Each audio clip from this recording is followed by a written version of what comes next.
Buenas tardes desde el Hotel La Florida. Bienvenidos a el inicio del ciclo de conferencias Barcelona Inspira Consciencia. En un entorno maravilloso. La ciudad de Barcelona es muy conocida por su creatividad, por todo lo que tiene que ver con la innovación social, y es un marco idóneo para arrancar este ciclo de conferencias.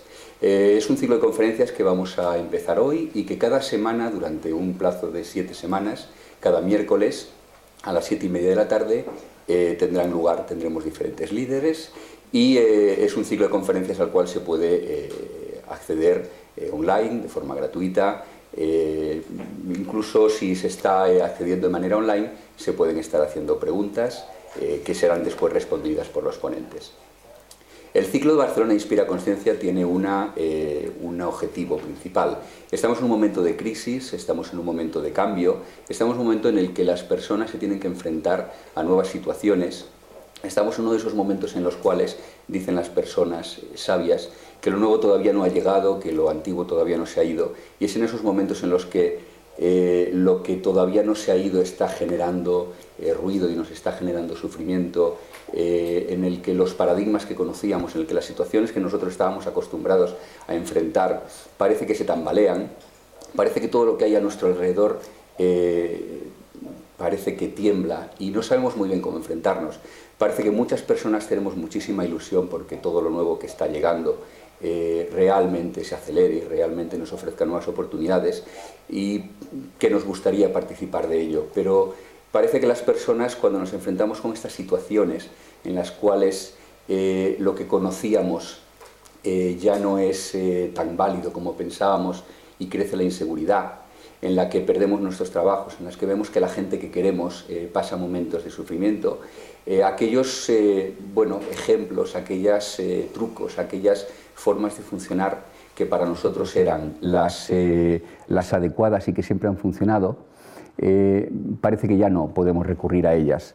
Es un buen momento para empezar a decidir cómo podemos enfrentarnos a todos estos momentos de cambio, y Barcelona Inspira Consciencia, con el ciclo de 7 conferencias Reinvéntate, lo que pretende de alguna manera es ofrecer diferentes pistas, es emprender un viaje excitante, un viaje apasionante de la mano de 7 líderes sociales muy reconocidos de diferentes ámbitos, que van a ofrecer diferentes puntos de vista y diferentes, no recetas, pero seguramente diferentes brújulas para poder transitar este viaje. Al final, las personas somos dueñas de nuestra vida, somos dueñas de nuestro camino, somos dueñas de nuestros pasos, y eso significa que tenemos que escuchar, que tenemos que apreciar lo que nos dicen, tenemos que decidir si eso es válido para nosotros o no es válido para nosotros, pero al final estamos solos delante de nuestras decisiones. Y estar solo delante de nuestras decisiones significa que tenemos que valorar lo que otras personas nos ofrecen y luego tenemos que decidir cómo deseamos vivir nuestra vida. Y ese es precisamente el punto central de vivir. El punto central de vivir es que somos libres para vivir nuestra vida como queremos vivirla. Vamos a tener 7 líderes de opinión que nos van a ofrecer sus recetas, sus experiencias, sus aprendizajes, sus diferentes puntos de vista, y al final las personas tenemos que ser capaces de crear una forma positiva de vivir nuestra vida, una forma en la que nosotros llevemos las riendas de nuestra vida, que la construyamos de aquella manera que de verdad queremos construirla. Por eso es un privilegio comenzar este ciclo de conferencias con una persona que representa a nivel mundial de la forma más poderosa y de la forma más prestigiosa que puede haber, precisamente ese tomar las riendas de nuestra vida, hasta el punto de ser capaz de crear realidad, de con nuestros pensamientos, con nuestros deseos, con nuestras creencias, ser capaz de crear realidad, ser capaz de modificarnos. Y es un punto muy interesante el entender que la historia de la humanidad ha tenido una dualidad entre la ciencia y la espiritualidad. Esa dualidad a veces nos ha hecho avanzar, pero a veces también nos ha frenado. A veces hemos querido creer sin más y hemos querido confiar en que lo que creíamos ocurriría, pero a veces hemos tenido temores, a veces hemos buscado en la ciencia explicaciones, hemos buscado no creer sino entender. Y es en esa dualidad entre el creer y el entender en la que nos hemos estado moviendo mucho tiempo. Esa dualidad no siempre ha estado bien casada y nos ha generado pues muchas veces incluso zozobra y nos ha generado ruido interior y ruido exterior.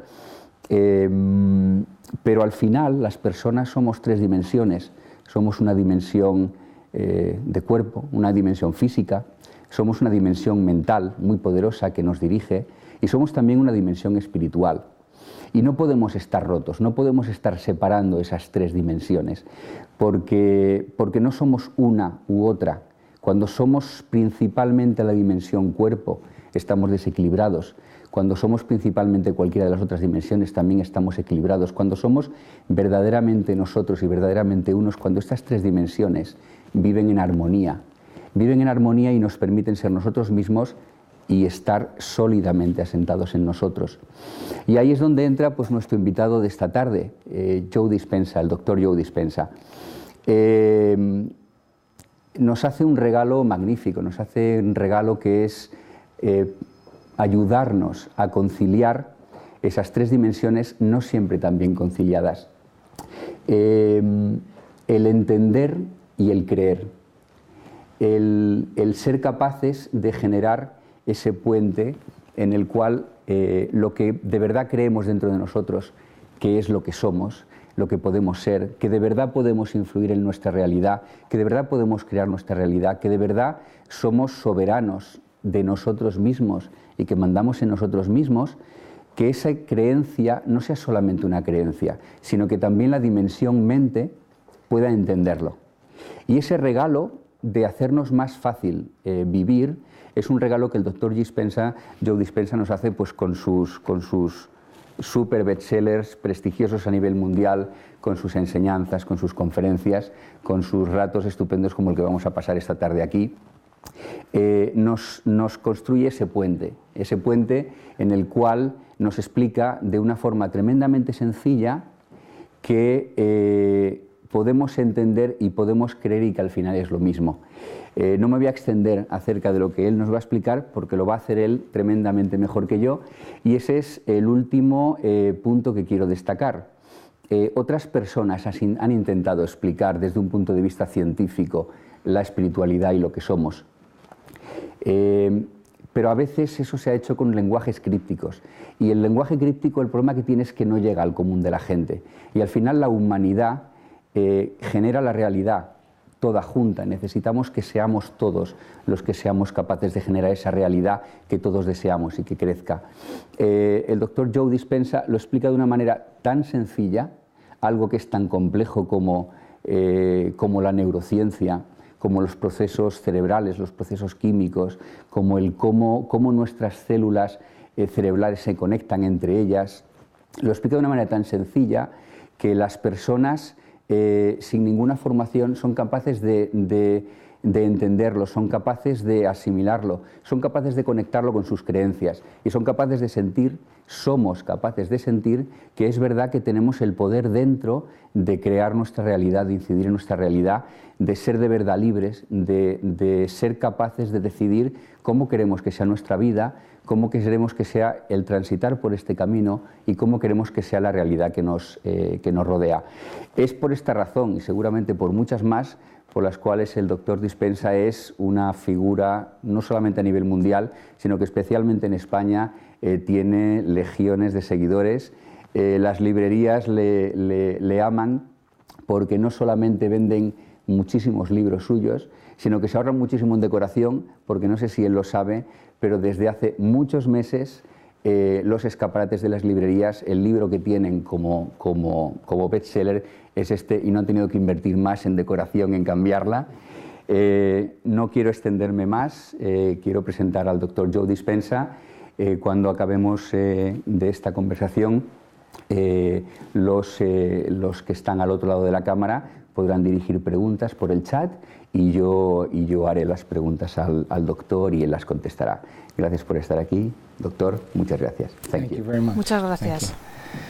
I think that Darwin Creo que Darwin tenía bastante razón cuando decía que no son las especies más fuertes las que sobreviven, ni siquiera las más inteligentes, sino las que son más adaptables al cambio.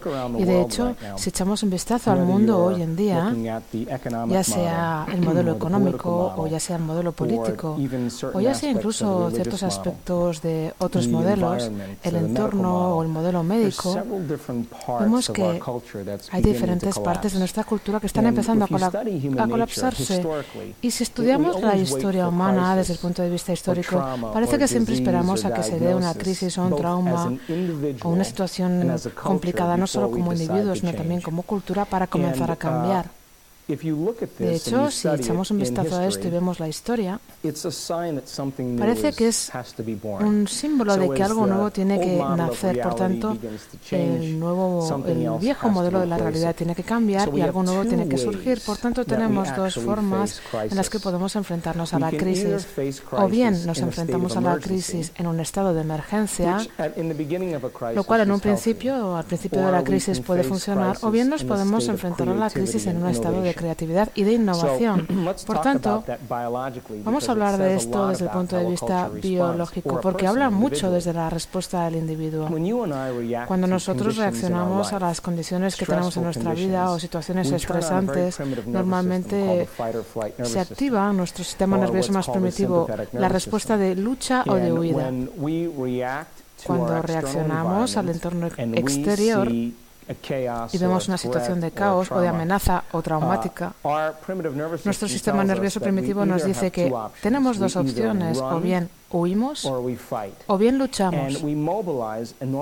Movilizamos tremendas cantidades de energía porque desde el punto de vista histórico, correr o luchar como predadores era realmente la mejor manera de tener oportunidades para sobrevivir. Por tanto, nuestros estresores ahora son un poco más complejos. Ahora tenemos factores estresantes como las finanzas, atascos, hipotecas, problemas en casa o ser padres individuales, y todos estos elementos hacen que se active nuestro sistema nervioso primitivo como si nos estuviera persiguiendo un león. Por tanto, a corto plazo, todos los organismos de la naturaleza pueden gestionar un estrés a corto plazo. Incluso si te persigue un león, después, a los 15 minutos, un animal se encuentra igualmente equilibrado y entra en homeostasis. El problema es cuando los factores estresantes siguen ahí.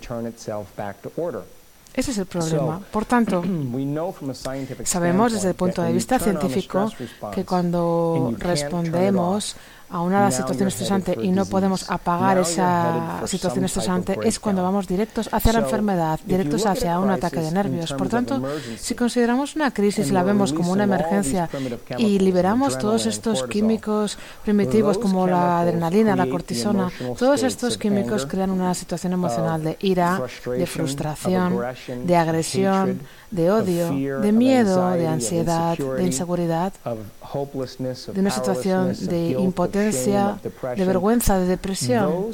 Todos estos químicos estresantes nos llevan a un denominador muy bajo, y lo que sí que sabemos de estos químicos es que la mayor parte de las personas que hacen las mismas cosas, siempre las mismas, y que reaccionan siempre de manera predecible, siguen todavía esperando que algo cambie en su vida. Es decir, estos químicos respaldan al ego y nos volvemos personas muy centradas en nosotros mismos, muy implicadas con nosotros mismos. Nos damos demasiada importancia y todo tiene que ver con el ser. Y ahí está la tragedia, porque en situaciones de crisis, si tuviéramos que enfrentarnos a una crisis financiera o una crisis en la cultura, donde todo el mundo es egoísta, donde todo el mundo vive según esas emociones, lo que estamos haciendo es empujar para llegar los primeros de la fila. Es decir, estamos compitiendo, estamos forzando los resultados, estamos utilizando sistemas muy primitivos para intentar cuidarse uno mismo.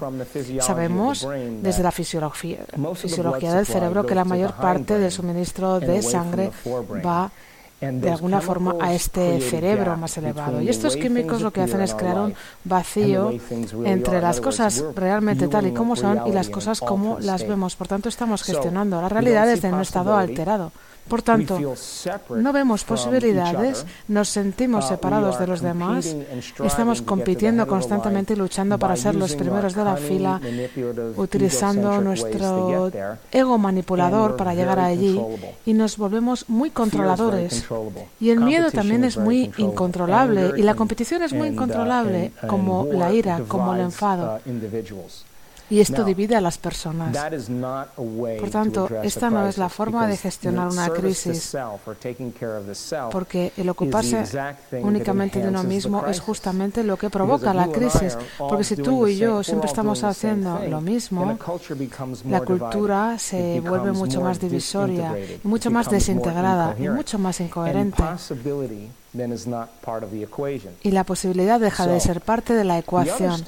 El otro estado mental, si podemos considerar la crisis como una gran oportunidad que viene escondida como debajo de una situación imposible, y si tienes que ajustarte a las condiciones dentro de este entorno con una nueva mente, ahora es cuando estamos hablando de la grandeza y de la creatividad, porque la innovación, la creatividad y una forma nueva de pensar y de ser quiere decir que ya no podemos hacer las mismas cosas que hacíamos en el pasado. Por tanto, en la historia, la cultura y los individuos que han superado las condiciones del entorno han sido considerados místicos y santos y carismáticos y líderes, individuos que consideraron el pasado como la ilusión de la realidad presente. Cuando comenzamos a ser innovadores o creadores, creativos, el cerebro empieza a cambiar y empezamos a girar y a funcionar con el lóbulo frontal, el que consigue, el que alcanza cosas. Y es cuando empezamos a preguntarnos grandes preguntas como ¿cómo puedo yo crear un nuevo ser en un mundo que está cayéndose a pedazos? ¿Cómo podemos empezar a crear un nuevo sistema para adaptarnos a estas condiciones? Bien, la parte más difícil, sin duda, según toda la investigación que he estado llevando a cabo acerca del cambio, no tiene que ver con hacer la misma lección que hicimos el día anterior. La razón es porque tenemos más o menos unos 60.000 pensamientos al día. De estos 60 o 70.000 pensamientos al día que pensamos, el 90% de ellos son los mismos pensamientos que el día anterior. Por tanto, los mismos pensamientos nos llevarán a las mismas elecciones a los mismos comportamientos crearán las mismas experiencias, que a su vez crearán las mismas emociones, que a su vez nos llevarán a los mismos pensamientos. Y esto es lo que llamamos personalidad. Y nuestra biología es un reflejo de nuestro estado de ser. Por tanto, tu personalidad está directamente relacionada con tu realidad personal. Y tu realidad personal está hecha según lo que piensas, según lo que actúas y según lo que sientes. Por tanto, si quieres crear una nueva realidad personal, una nueva vida, tienes que empezar a examinar rápidamente todo lo que estás pensando y decidir si quieres seguir pensando de la misma forma. Tienes que ser consciente y observar tus comportamientos y ver si hay nuevos hábitos o algo que pueda dar respaldo a las nuevas ideas del futuro. Tienes que ver tus emociones y decidir si son saludables. La mayor parte de las personas intentan crear una nueva realidad con la misma personalidad y eso no funciona. Literalmente tienes que convertirte en otra persona. Y la razón es porque cuando empiezas a hacerte preguntas, a especular con posibilidades, por ejemplo, como Madame Curie, o como Thomas Edison, o como Benjamin Franklin, o Marconi, fueron todas personas que estaban pensando fuera de la caja, se hacían preguntas como, por ejemplo, ¿existe alguna manera de crear este resultado? Y cuando empezamos a pensar de nuevas formas, llegan nuevas lecciones que nos llevan a nuevos comportamientos, que llevan a nuevas experiencias, que llevan a nuevas emociones y de repente empiezas a transformarte. Por tanto, para cambiar una cultura tenemos que cambiar a los individuos. Tenemos que cambiar individuo por individuo. Esto requiere que no hagamos las mismas elecciones del día anterior, y para esto hay que pensar y actuar de formas diferentes. Esta es la función creativa de los seres humanos. Por tanto, si la economía está colapsando, o si el gobierno nos está decepcionando o engañando, o si las personas ya no se sienten respaldadas, tenemos que pensar de formas no comunes para poder ser capaces de adaptarnos a este entorno, porque si no, entonces es simplemente el entorno, el mundo externo, lo que nos está controlando y controla cómo pensamos y cómo actuamos. Somos víctimas del mundo exterior.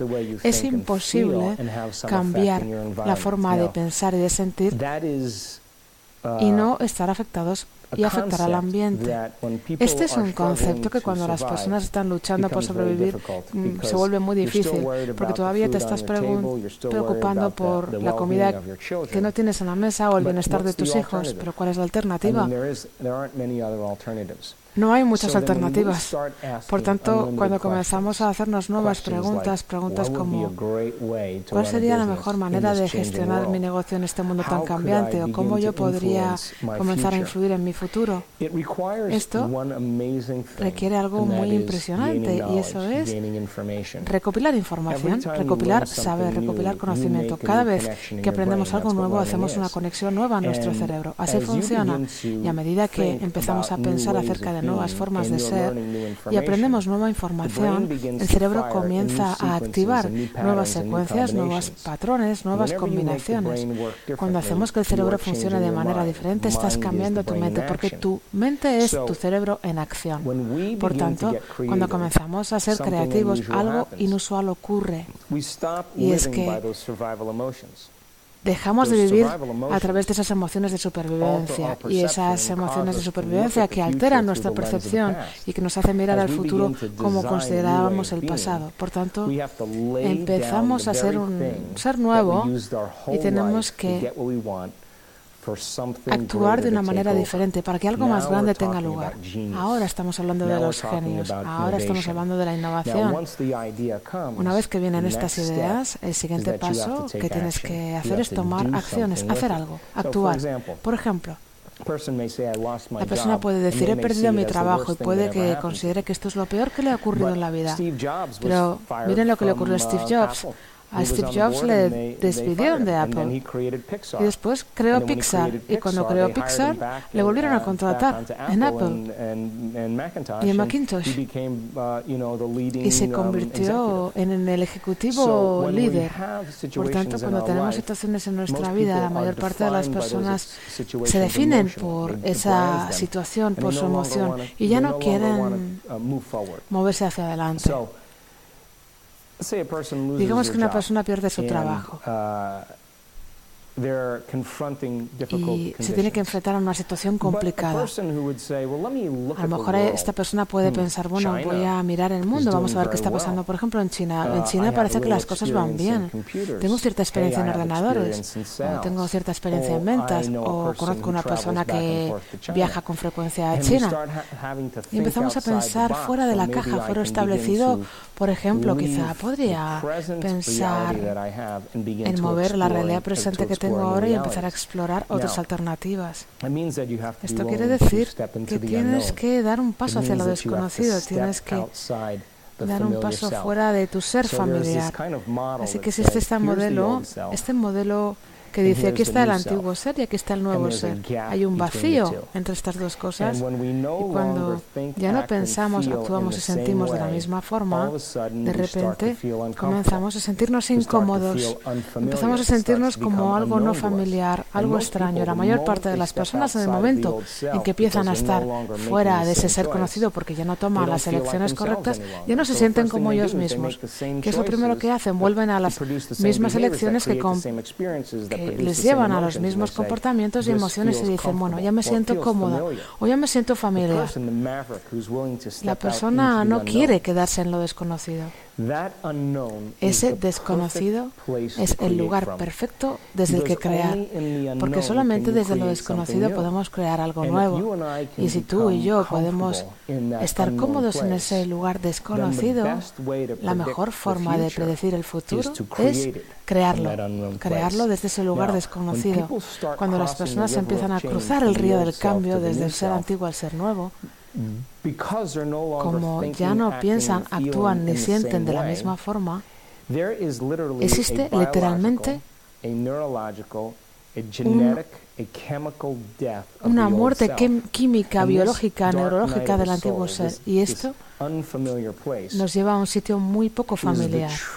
Y ese lugar es el verdadero valor, es el verdadero paso más importante para desarrollar un ser nuevo.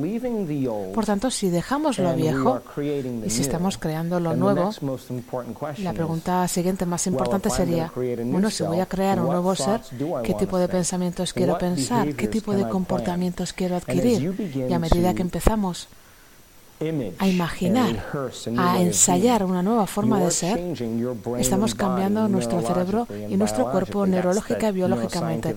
Este es el modelo neurológico de la metacognición. Si nos recordamos todos los días quién queremos ser, va a llegar un momento en el que vamos a empezar a silenciar esos circuitos en el cerebro que están conectados con el ser antiguo, inhibir esos químicos que liberábamos antes con esa antigua biología y vamos a empezar a activar y a conectar nuevos circuitos en el cerebro que van a empezar a crear un nuevo hardware tecnológico en nuestro cerebro que va a crear un nivel de inspiración en el que vamos a empezar a ver posibilidades, nuevos horizontes, nuevos panoramas. Y esa persona que cruza el río del cambio, de repente va a tener nuevas oportunidades en su vida.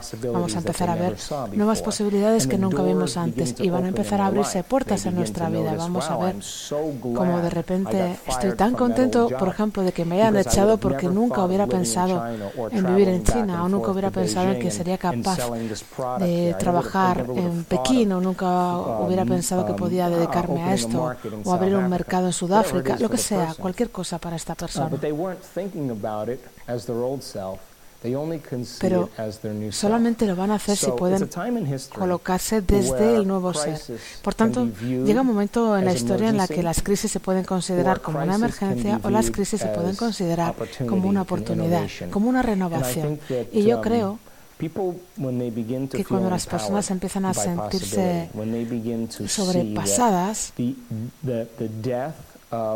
no pueden moverse, pero cuando empiezan a ver que tienen diferentes posibilidades, cuando empiezan a ver la muerte del antiguo paradigma, pueden ver el nuevo paradigma. Y esto es muy importante, porque sabemos, por ejemplo, a través de las investigaciones, que la meditación reduce el nivel de criminalidad en los pueblos, en las comunidades. Pero parece que cuando las personas dejan de meditar o se van, el crimen vuelve, el nivel de delincuencia vuelve al mismo nivel. Por tanto, no basta con sentir la paz o desear la paz, hay que demostrarlo.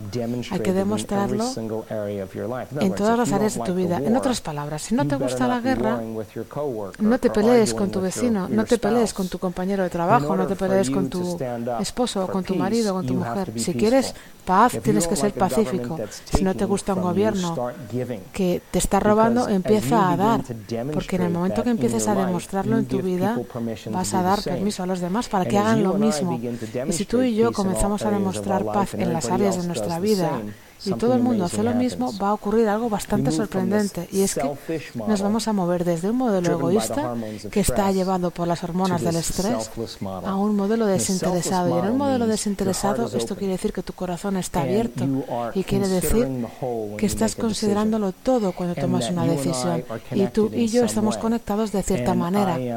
Y yo confío en el futuro en lugar de contraerme. Me siento conectado con algo más grande y siento la posibilidad que existe en mi vida. Y así Pasamos de este modelo egoísta, guiado por las hormonas del estrés que están respaldando el ego, a un modelo desinteresado en el que todo el mundo empieza a sentirse conectado. Por tanto, si tú te ocupas de ti y te ocupas de eliminar tu frustración, tu ira, porque esas hormonas son muy adictivas, y si yo me ocupo de mí, de mi miedo, de mi ansiedad, y otra persona se ocupa de sus juicios o de sus maldiciones y los superamos, al final, si cada individuo se transforma a sí mismo, la cultura empieza a transformarse de forma natural. Pero si te vas a agarrar a la ira, si te vas a agarrar al miedo, si te vas a agarrar al dolor, a la tristeza, nunca vas a ver posibilidades y solamente vas a estar interesado en una gratificación inmediata, que te quite el dolor. Y la cultura nunca va a sobrevivir así. Por tanto, creo que es un momento muy importante, muy excitante para vivirlo. Creo que hace falta un nuevo modelo, un modelo que se base en lo desinteresado, en conceptos en los que si queremos ver paz en el mundo tengamos que demostrarlo. Tenemos que crear abundancia, porque el oro atrae oro. El plomo no atrae el oro. Por tanto, si esto ocurre así, si los individuos cambiamos, vas a ver cómo de repente la cultura va a empezar a cambiar y a conectarse. Y este tipo de idealismo va a empezar a crear esta situación, este concepto de unidad, de oneness. Esto quiere decir que estoy conectado con algo más grande, tú también estás conectado con algo más grande. Lo que te hago a ti me lo hago a mí mismo. Por tanto, veamos si como especie, como grupo de individuos podemos empezar a dar, empezar a cuidar de nosotros. Y en las investigaciones que hemos estado llevando a cabo, que han sido además muy inspiradoras, es que se ha hablado mucho acerca del amor en el mundo, de la idea de amarse a uno mismo, pero el verdadero amor a uno mismo ocurre cuando te liberas de las cadenas de esas emociones, de esas adicciones que te mantienen en un denominador tan bajo. Cuando las personas transmutan la ira en compasión, cuando cambian el miedo hacia la valentía, cuando transforman la tristeza en libertad. Es la misma energía. Lo único que hay que hacer es liberarse del pasado. Cuando las personas hacen esto, los efectos secundarios de esto es la apreciación por toda la vida, la apreciación por el momento, la relajación, la sensación de espontaneidad, de alegría, de dicha. Yo a esto lo llamo el estado natural del ser. Y este estado natural del ser es nuestro derecho de nacimiento, es lo que somos verdaderamente. Los psicólogos dicen que la ira, que la frustración, que la inseguridad, que el dolor no son estados normales de conciencia, sino estados alterados de conciencia, porque los verdaderos estados de conciencia es cuando vivimos en un estado de libertad, de inspiración, de dicha. Por tanto, en mi investigación he visto que cuando las personas se ocupan de sí mismas y empiezan a mirar un poco fuera de sí mismos y ya no se apoyan en los gobiernos, en las empresas, en las corporaciones para que no les hagan sentir mejor, sino que nos apoyamos en nosotros mismos, para nosotros mismos, cuando somos capaces de transmitir y cambiar más allá de nuestras limitaciones, empiezan a amarse a sí mismos y empiezan a amar toda la vida y de repente ya no se actúa de forma que es predecible y ya no hace falta que se den esas condiciones dramáticas en la vida. De repente salimos de esa reacción en cadena y las personas empiezan a observarlo, las personas empiezan a darse cuenta de que esta otra persona es diferente. Cuando queremos que las personas entiendan los conceptos de cambio es cuando nosotros los ponemos en práctica. Es este concepto de los 100 monos, es este concepto de la verdadera transformación que va a darse de manera natural cuando lo hagamos todos. Por tanto, las crisis se pueden considerar como una emergencia o como una oportunidad para una verdadera transformación, para una innovación, para nuevas ideas, creatividad, para pensar fuera de lo establecido. Y pensar fuera de lo establecido quiere decir que tenemos que dejar nuestra comprensión actual de la realidad, aprender nueva información, empezar a contemplar dicha información, empezar a dar pasos adelante hacia nuestro destino. Y la parte más difícil es esta, es buscar el tiempo para aprender, es buscar el tiempo para prepararnos, es buscar el tiempo para diseñar un futuro y tener la disposición y las ganas de entrar en esto y decir, confío en lo desconocido, en lugar de estar asustados de lo desconocido. I don't know how much do you know our country, but it's the brightest picture Creo que esta es la foto más clara de lo que está pasando realmente. Sí, y creo que está pasando en muchas culturas, no solamente en España. Quizá los países del sur de Europa sí que están sufriendo el golpe más duro de esta situación, pero esto no es la primera vez que ocurre en la historia. Quiero decir que la globalización ya ha tenido lugar y esto quiere decir que las personas tienen que darse cuenta de que hay soluciones para todos los problemas. Pero las soluciones de los problemas que hemos creado como especie, como grupo, no pueden encontrarse desde el mismo nivel en el que creamos los problemas. Es decir, partiendo del odio, partiendo de la ira, partiendo de la frustración, no vamos a solucionar los problemas que hemos creado. Tenemos que ir más allá de estas emociones para poder ver las soluciones a estos problemas. Si somos capaces de esto, es la única forma, porque si vamos a analizar un problema desde la misma emoción desde la que hemos creado, vamos a reafirmar ese problema, y esto es karma. Esto es estar pegados a esto. Por tanto, ¿cuál es la definición de esta adicción? Es algo que no puedes detener, que no puedes parar, que no puedes dejar. Quizá tú puedes decir, yo no soy adicto al juicio, no soy adicto a la ira. Bueno, veamos entonces si no sufres, veamos si no estás juzgando en todo el día. Veamos si es así.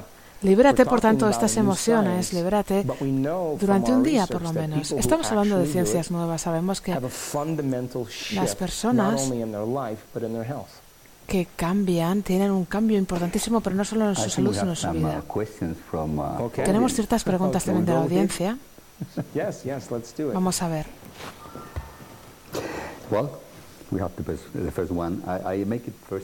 Tenemos la primera pregunta. Muy bien, la primera pregunta de la audiencia es, muy buena pregunta, ¿cuál es la mejor manera de amarse a uno mismo? Which is the best way to love ourselves? Bueno, creo que la mayor parte de las personas en las culturas occidentales confunden el placer con el amor a uno mismo. Y piensan que hacerse la manicura, la pedicura o comprarse un coche deportivo es amarse a uno mismo. No, eso es placer. Cuando las personas buscan placer para evitar el dolor, estamos entrando, por tanto, en el concepto de la adicción ahora, porque cuando obtienen algo placentero en sus vidas, hay una liberación de determinadas sustancias químicas en el cerebro, dopamina, serotonina. Y estas sustancias químicas producen un estallido de una sensación de bienestar. Y cuando la persona se da cuenta de este cambio en su estado interno y se siente diferente y se va este vacío, se va este dolor, quieren ver qué es lo que lo ha causado. Y dice, ha sido esta píldora, o ha sido irme de compras, o ha sido este coche nuevo, o ha sido la pedicura. Y empiezan a desarrollar una dependencia en la que piensan que el cambio o que la forma de regular sus estados emocionales se tiene que hacer a través de cosas que tienen que ver con lo exterior. Bien, la transformación realmente, la verdadera transformación, se da cuando las personas empiezan a considerar las emociones, ver las emociones que han memorizado y que han formado parte de su identidad. Y cuando ven estas emociones a través de las cuales han estado viviendo y cómo estas emociones han guiado sus pensamientos, han impulsado sus pensamientos y cómo esas sensaciones han influenciado sus comportamientos y desde dónde se crean las emociones, ahora es cuando estamos hablando de una persona que se vuelve consciente. El primer paso para la verdadera transformación es volverse consciente de nuestros propios pensamientos inconscientes, de nuestros comportamientos inconscientes, de nuestras emociones memorizadas. Y el hecho de poder observar cómo actuamos, cómo pensamos, cómo sentimos, esto quiere decir que si podemos verlo, podemos modificarlo. Esto es lo que se llama metacognición. Por tanto, cuando una persona empieza a despertarse a un ser nuevo y cuando dicen, bueno, como decía Gandalf en El Señor de los Anillos cuando estaba en el puente, quizá no acabes el día, quizá no llegue el día de mañana, quizá esta decisión se convierte en una experiencia para la persona que nunca va a olvidar este tipo de disposición al cambio. Es cuando se transmutan esas emociones de supervivencia por emociones más elevadas. Y estas emociones, como son adictivas y como son el registro del pasado, Para la mayor parte de las personas, el cuerpo es como la parte de la mente inconsciente, y hay muchas personas que no han creado o no se han dado cuenta de que es una cuestión inconsciente. Por tanto, una persona que vive cada día enfadada o cada día triste, su cuerpo, como su propia mente inconsciente, se cree que tiene que vivir así, porque lleva viviendo así 24 horas al día, 7 días a la semana, todos los días. Por tanto, cuando la persona ve esa emoción y literalmente la desintegra y la cambia en otra emoción, la libertad de esa adicción, de romper la cadena desde esa adicción emocional, esto se llama amor a uno mismo. Se llama dicha porque era una liberación. La persona empieza a amarse a sí misma. La persona empieza a amar su vida y dice, wow, esto ha merecido la pena. Y de repente miran al pasado, hacia atrás, y dicen, yo nunca hubiera cambiado nada en el pasado si esto no me hubiera pasado. Y ahí es cuando empiezas a experimentar una dicha verdadera. Esta pregunta la había hecho Mario, me he dejado el nombre, y tenemos una nueva pregunta por parte de Igma. Igma es una persona que está preocupada por los demás, como deberíamos estarlo todos, y su pregunta es, ¿cómo podemos ayudar a una persona que sigue con sus patrones y que le cuesta cambiar?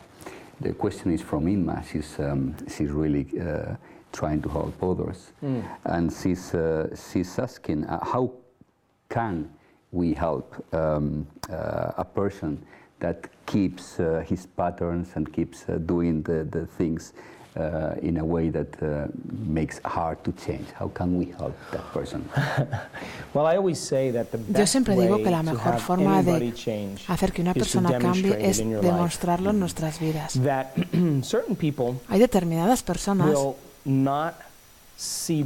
que nunca van a ver la posibilidad hasta que lleguen a una crisis, hasta que lleguen al punto más bajo y hasta que tengan que levantarse y empezar a cambiar. Creo que la demostración más grande de los cambios realmente se dan cuando empezamos a mostrar a las personas que nosotros lo hemos hecho, es decir, ser ejemplos vivos.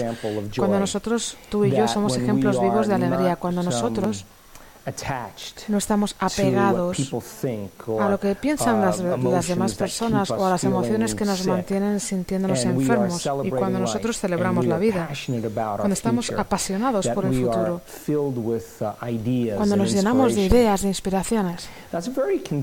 Y esto es algo muy contagioso, es un estado de ser muy contagioso. Las personas que están perdidas en sus hábitos o en sus emociones van a verlo, y inicialmente lo van a ver como una amenaza, va a ser un momento de confrontación, pero por dentro de ellos, secretamente, quieren estar libres.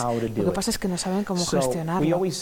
Así que en nuestros talleres siempre decimos, porque siempre conocemos a una persona que está en medio del cambio. Normalmente cuando una persona está cambiando no hace falta ni que lo hable porque se ve. Así que si tú y yo nos levantamos por la mañana y lo demostramos en nuestra vida, las personas que nos rodean tienen dos opciones. O bien empiezan a sentirse inspirados por el cambio y por nosotros, y no porque les estés pregonando todo el día lo que haces, sino porque estás demostrándolo en tu vida.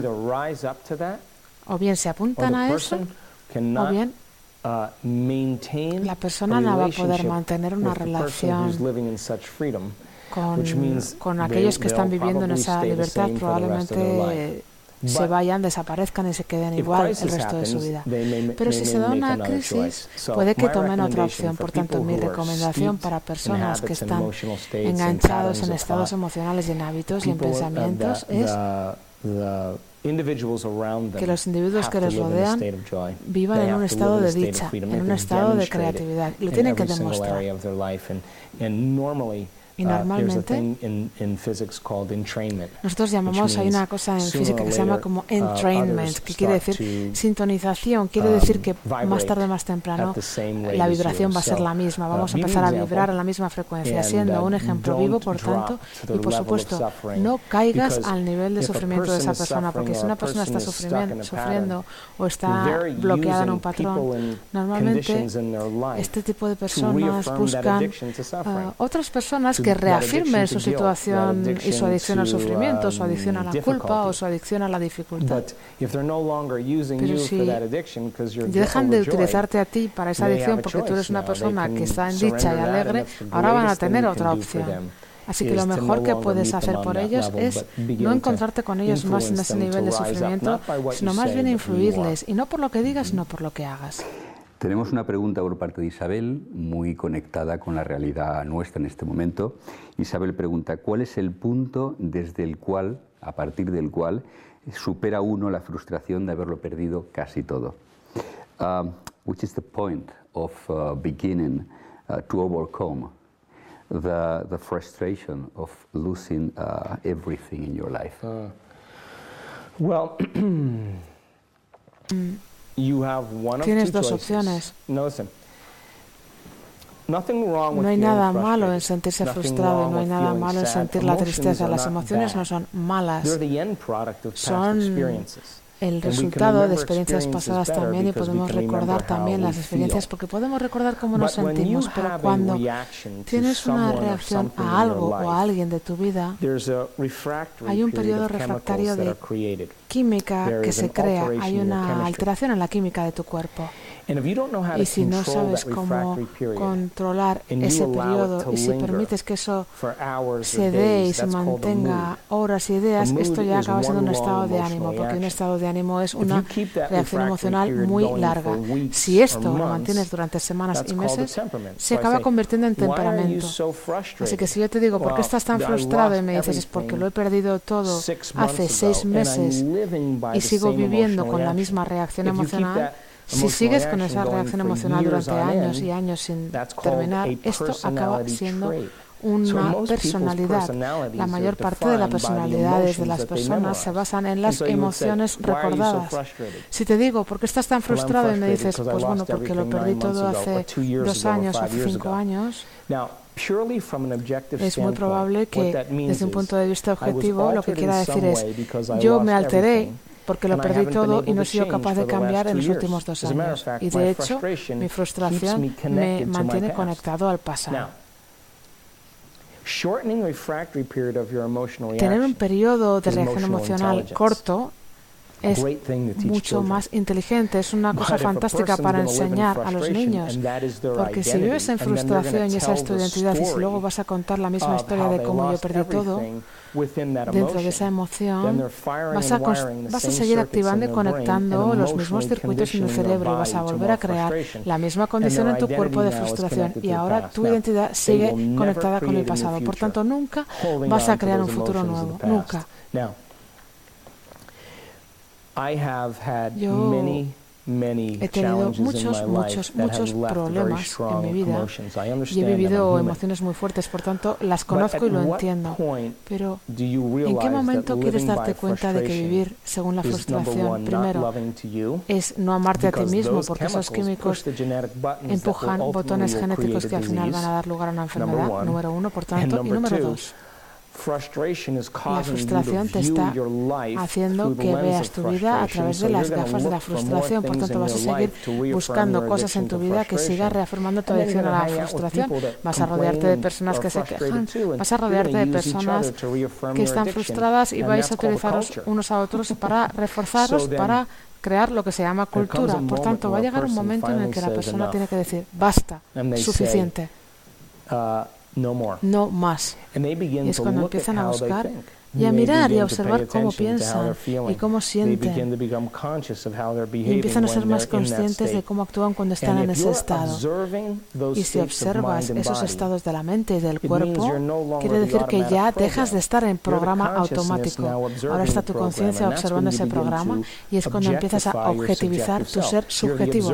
Te conviertes en el observador de tu ser, es decir, ya no eres la adicción, ya no eres el programa automático. Las grandes personas de la historia lo sabían. Hemos visto muchas películas de personas, y seguimos viéndolas, de personas que han sido grandes, porque secretamente queremos serlo.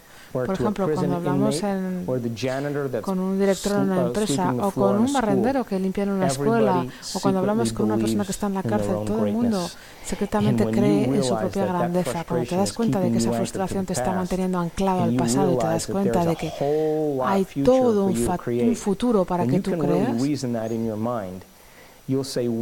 lo que dices es, bueno, ¿y a mí esta frustración qué me da? Cuando empiezas a liberarte de todo eso, es cuando vas a sentirte libre y van a empezar a surgir nuevas oportunidades en la vida. Por tanto, de nuevo, estudia para tener posibilidades de futuro. Mira Nelson Mandela. Nelson Mandela tenía todas las razones del mundo para odiar, tenía todas las razones para estar frustrado, tenía todas las razones del mundo para juzgar. 27 años en prisión. Antes o después se dio cuenta de tengo que hacer algo aquí, tengo que ser creativo. Los primeros 10 años de su vida dijo, nunca voy a salir de aquí, nunca voy a salir de aquí, nunca voy a salir de aquí. Estaba creando esa emoción de miedo, de ira. Y de repente, después de 10 años, mira fuera de la prisión y dice, wow. Dice, quizá podría salir de aquí. ¿Qué pasaría si pudiera salir de aquí? Y empieza a pensar, ¿cómo podría yo salir de aquí? ¿Cómo podría yo salir de aquí?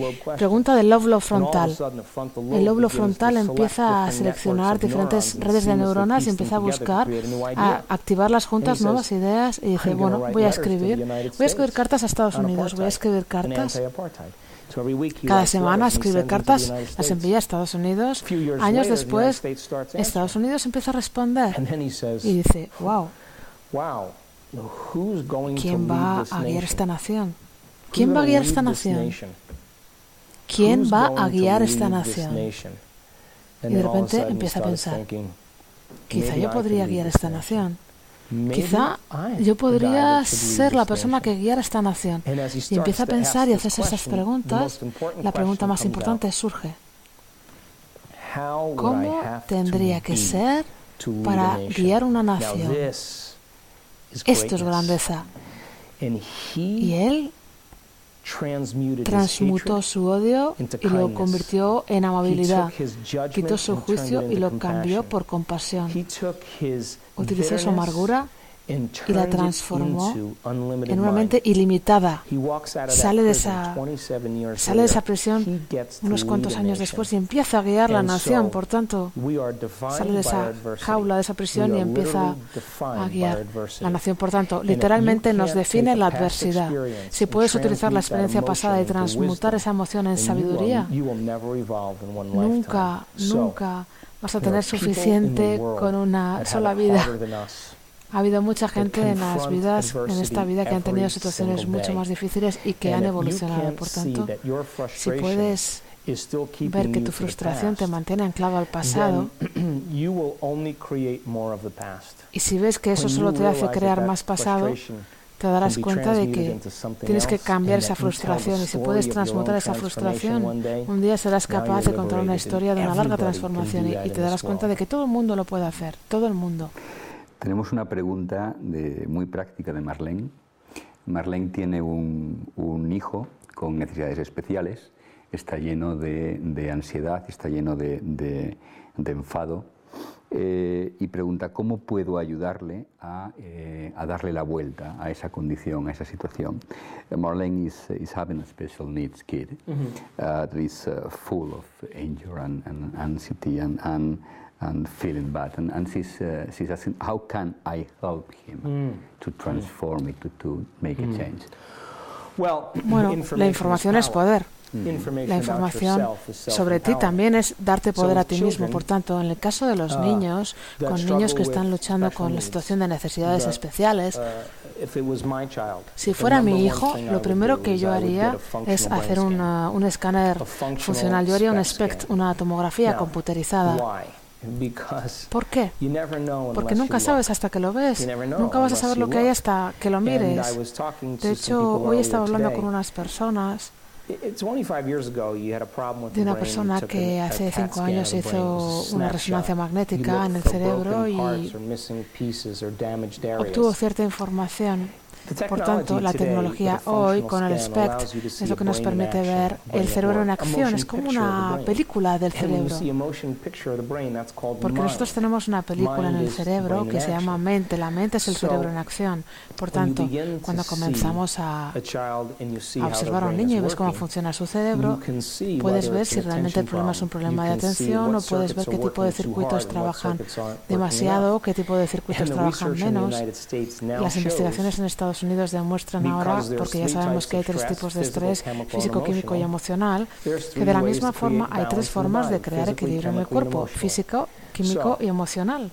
Por tanto, empieza a hacer cosas que ayuden a devolver la salud a ese cerebro. Es decir, si la situación es química con químicos, o si la situación es con alimentos, o con ejercicio, o comer determinados alimentos y dejar de comer otros, o si se trata de enseñar al niño determinadas habilidades para que pueda gestionarse o para que pueda hacer frente a determinadas cosas. Por tanto, una vez que entiendes el patrón, ya sabes cómo ir de aquí a aquí. Por tanto, hay muchísima investigación ahora que demuestra y habla de los procesos de ayudar a estos niños especiales y cómo está basado el proceso en estas 3 cosas. Si el niño es joven, si es pequeño, lo suficientemente pequeño y entiende, se pueden hacer muchísimas cosas para que el niño pueda moverse muy naturalmente y pueda pasar a otros estados. Y por supuesto, sobre todo, un entorno familiar amoroso que le cuide. Ahí los niños lo hacen mucho mejor que en entornos tóxicos y llenos de ira. Por tanto, si quieres puedes echar un vistazo en nuestra página web, porque ha habido preguntas de este tipo y hemos dado respuestas para este tipo de preguntas. Tenemos una pregunta de Magali que pregunta una cosa que seguramente muchos nos preguntamos muchas veces: es ¿cómo puedo diferenciar mis pensamientos para saber si están viniendo desde mi ego o están viniendo desde la claridad de mi transformación? She's asking a question that probably a lot of people is asking every day. How can I know if the thoughts I'm having are coming from my ego or are coming from my soul? This is a good question. Es una buena pregunta. Todo lo que sea diferente es bueno. Por tanto, la mayor parte de las personas nunca se sientan el tiempo suficiente y en silencio el suficiente tiempo para ir más allá de sí mismos. Por tanto, hemos hablado mucho y hablamos mucho de esto en los talleres que hacemos. La mayor parte de las personas se levantan por la mañana, salen de la cama, se lavan los dientes, toman una ducha, van al baño, se miran en el espejo, se visten, se toman un café, van al trabajo de la misma forma que siempre ven a las mismas personas, hacen lo mismo. Y la mayor parte del día lo hacen programados. Y ese programa es el mismo programa que el día anterior. Por tanto, seguimos haciéndolo una y otra vez, y nuestro futuro se acaba convirtiendo en más pasado. Por tanto, el cuerpo que se levanta por la mañana y pasa por una serie de pensamientos rutinarios y de emociones rutinarias no tiene espacio para lo desconocido, para que nada nuevo llegue, porque el programa está funcionando. Por tanto, el cuerpo sí está en el futuro, pero basándose en el pasado. Por tanto, el cuerpo nunca está en el momento presente. Cuando verdaderamente llegas a ese punto en el que estás en el momento presente, empiezas a sintonizarte mucho con tu alma, empiezas a sintonizarte mucho con la intuición, empiezas a sintonizarte mucho con una sensación del ser que no está impulsado por las emociones que nos mantienen con nuestra identidad, nuestra personalidad. Por tanto, yo siempre digo que cualquier cosa que sea diferente es buena. Y si estás obteniendo el mismo pensamiento cada día, como necesito dejar esta relación, o necesito moverme a esta ciudad, o mudarme, o necesito cambiar mi trabajo, Eso podría ser un pensamiento intuitivo, pero también puede ser un pensamiento especulativo. Pero para mí, desde ese punto de vista, a mí me gusta pedir feedback en mi vida. En otras palabras, yo siempre digo al final de mi meditación, ¿vale? Bueno, si mi futuro es ese, necesito una señal que me haga saber cuál es la dirección a la que tengo que ir. Si mi futuro es este otro, necesito, si yo voy a crear una oportunidad, necesito un feedback en mi vida que me haga saber que tengo que ir en esa dirección. Así que presto atención a las señales, no solamente a los pensamientos, sino cómo se empiezan a desarrollar las cosas. Si me muevo en esta dirección y funciona bien, empiezo a confiar. Y si no, si me muevo en la otra y la vida funciona, confío en la otra. Pero la mayor parte de las personas dedican muy poco tiempo a estar en el momento presente, y eso es una habilidad. Cuando estás en el momento presente estás claro. Cuando estás en el momento presente, tu cuerpo deja de estar en el futuro. Tu cuerpo deja de estar en el pasado y empiezas a ver las cosas mucho más claramente. Hay menos análisis, hay menos confusión, hay menos crítica y hay un pensamiento que tiene todo el sentido para ti. Y es un sentimiento y un sentido muy claro que no está basado ni en el pasado ni en el futuro, viene del presente. Por tanto, enseñar a las personas a hacer eso es algo de las cosas que hacemos en nuestros talleres. Tenemos una audiencia de mucho nivel hoy. Antonio hace una pregunta muy interesante. Pregunta, ¿cómo puedo ser capaz de innovar si he crecido en un sistema educativo en el cual yo no he sido enseñado, no he sido entrenado, a veces incluso empujado hacia abajo, hacia la innovación? Y ahora no tengo esta energía dentro de mí para crear la innovación. ¿Dónde puedo encontrar esta energía? We have a great audience today. And Antonio is making a question very well connected to the educational system we have in Spain. He's asking, how can I innovate when I wasn't taught to innovate? When I was in the educational system, and I don't have that energy now inside. I want to have that energy. Where can I find it? Well, this is Bueno, a very good es question. una muy buena pregunta. La adoctrinación, el llevarnos a ese modelo educativo es una adoctrinación muy limitada y limita mucho al ser. Y las personas que tienen esta situación están constantemente aprendiendo una teoría. Parece que si contestas correctamente estás muy bien, y si eres un pensador libre ya no eres el listo. Digamos que se te suspende o tienes un fracaso, por tanto tu autoestima acaba siendo fracaso y eso se convierte en un tú que piensa que no mereces la pena, o que no eres listo suficiente, o que no eres inteligente. Dejas de sentir seguridad en tu propio conocimiento. El sistema educativo, por supuesto, es un sistema que no funciona, aunque no es el momento de hablar de esto. Pero para responder la pregunta, es que tenemos que volver a estar curiosos, tenemos que volver a sentirnos curiosos, tenemos que empezar a pensar de nuevo. Hace 25 años se te diagnosticaba, por ejemplo, con una enfermedad y el doctor te decía, tienes que pasar por esta cirugía, y tú lo hacías. No había ningún tipo de cuestionamiento. Pero hoy te dice el médico, tienes este problema o esta enfermedad, y lo primero que haces es, sí, escuchas, vale, este es el procedimiento, perfecto, muy bien, y te vas a internet y buscas toda la información del mundo. Te puedes tirar 3 horas en internet buscando y contrastando y viendo, y luego escoges lo que quieres hacer. Eso es el empoderamiento, eso es la atribución de poderes. Por tanto, mi pregunta es, ¿quieres esperar a que llegue ese momento? ¿Tienes que recibir un diagnóstico, o quieres simplemente volverte un niño de nuevo? Volver a ser un niño, volver a preguntarte las preguntas importantes, las preguntas fundamentales, las de verdad, aquellas basadas en la curiosidad, en la especulación, en el idealismo. Y después establece una estructura en la que puedes estudiar. Hazte un grupo de lectura o un grupo de estudio y cada semana, pues no sé, por ejemplo, cada persona del grupo puede presentar algo nuevo. Tú esta semana, la semana siguiente otra persona, tú la siguiente, etcétera. Y se discuten ideas nuevas, se debaten ideas nuevas, siendo críticos de una manera muy saludable, interactuando de manera saludable.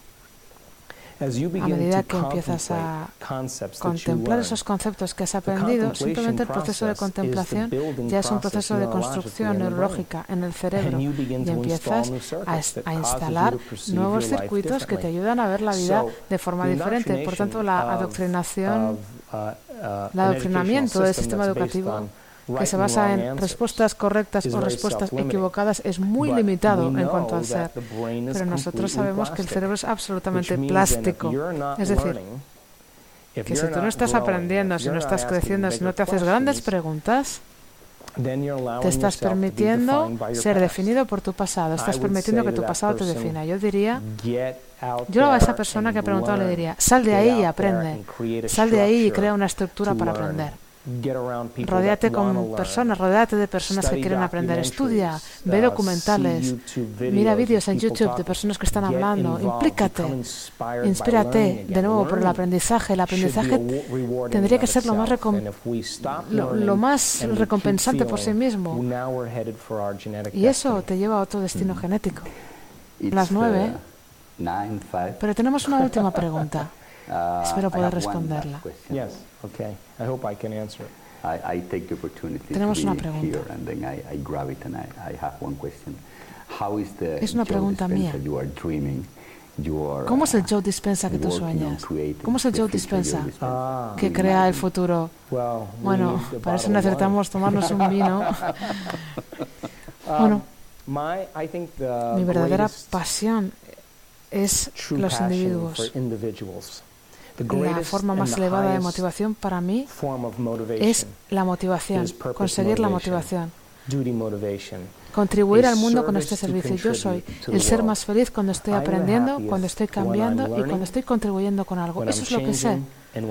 Y honestamente, creo que la forma de transformar una cultura es transformar a los individuos. Por tanto, el Joe Dispenza que está aquí sentado hoy no es el Joe Dispenza de hace 2 años ni el de hace 5 años, pero estoy en una posición en la que no puedo hacer esto por mí mismo solamente. Me invitan a ir a todas partes del mundo. Por tanto, estamos creando un modelo de cambio para crear cambio, ya sea en una empresa o con padres y niños y con sus hijos, haciéndolo con coaching. Estamos creando modelos de transformación y formando a las personas, porque yo no quiero que se trate de mí, quiero que se trate de un servicio a los demás. Por tanto, tenemos ahora una base de formadores muy fuerte y esto es fantástico, realmente está siendo muy interesante y ese es mi modelo, porque si lo hacemos bien, si quiero continuar creando, una vez que ya sepa hacer esto, puedo hacer otra cosa y hacer algo nuevo. Por tanto, ahora estamos creando un buen modelo, estamos iniciando estos modelos en las empresas, en el mundo. Tenemos psicoterapeutas, tenemos dentro de nuestro equipo diferentes personas que están ayudando para que estos modelos se conviertan en modelos neuropsicológicos y neuroterapéuticos. También quiero escribir otro libro. No me lo puedo creer, pero lo estoy haciendo. Estoy escribiendo otro libro para hablar de esta idea a las personas de la mente. Y sin duda veo que esa transformación va a ser cada vez más medible. Después de la película de What the Bleep Do We Know y después de mi primer libro, todo el mundo tenía la información y yo pensé, bueno, genial, muy bien, pero me decían, ¿y ahora cómo hacemos esto? La información está ahí, pero ¿cómo lo hacemos? Entonces empezamos a hacer talleres en todas partes del mundo.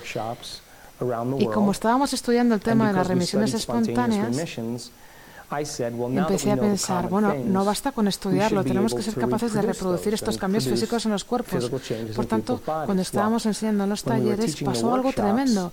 Y es que hace 2 años empezamos a ver personas que tenían cáncer, que tenían lupus, que tenían estos problemas físicos, que entraban en nuestros talleres y luego estaban mejor. Entraban en situaciones de remisión.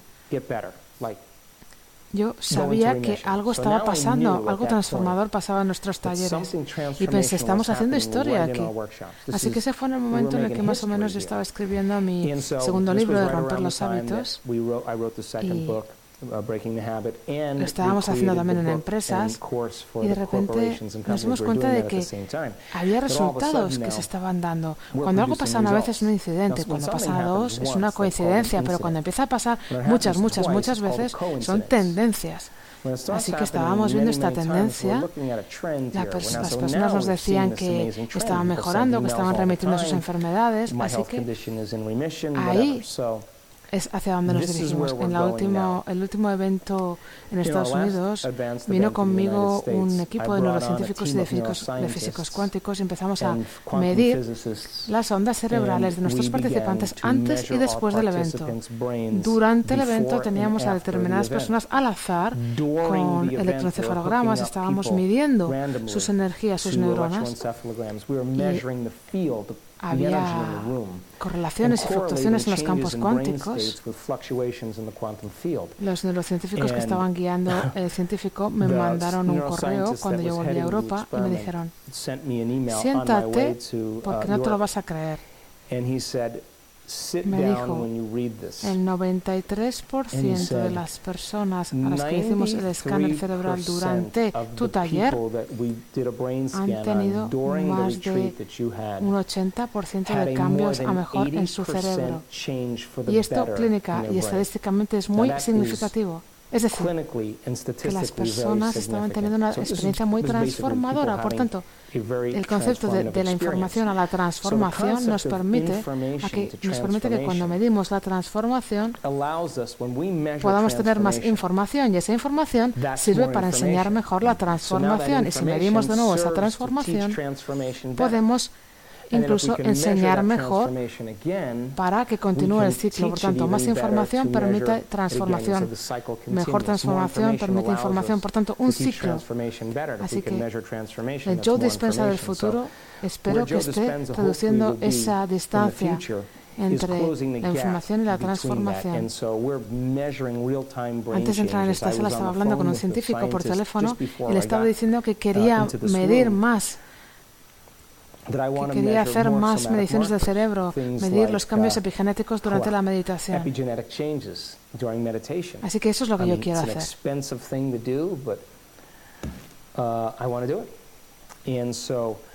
Queremos tener esta transformación, queremos que sea medible cuantificadamente.